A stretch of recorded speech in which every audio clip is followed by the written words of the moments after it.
Welcome to Rana's Lifestyle. বন্ধু বান্ধৱীসকল নমস্কাৰ সকলোকে কেনে আছে আপোনালোক মই আজি এইটো বগৰীৰ টক আচাৰ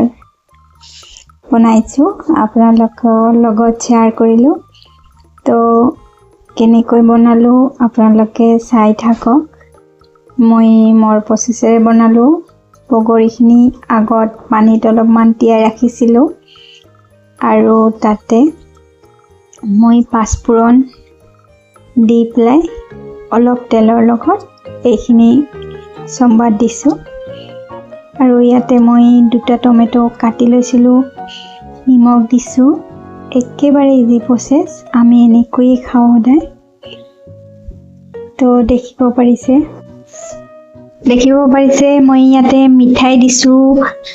আৰু ইয়াতে চিনিও দিম পিছত আৰু কেইবাবিধ মছলাও ইউজ কৰিম তো কি মছলা ইউজ কৰিম এচাওক চিনি দিলো তাৰ পিছত জিৰাৰ গুৰি দিব পাৰে আপোনালোকে মই একেবাৰে 12 মছলা দি দিছো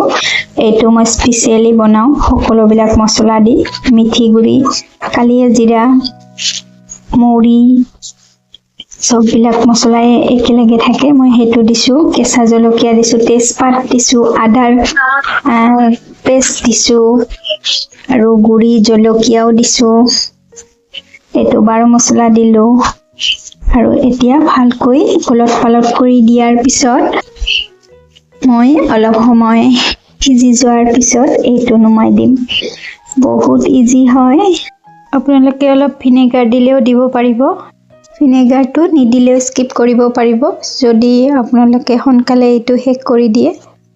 তেনেহলে এইটো সোনকালে শেষ কৰি দিব লাগিব পানী দি বনোৱা হৈছে ডেইলি খোৱাৰ কাৰণে এইটো হয় তো ভিডিওটো আপোনালোকৰ কেনে লাগিছে কমেন্ট কৰি জনাব thank you so much for watching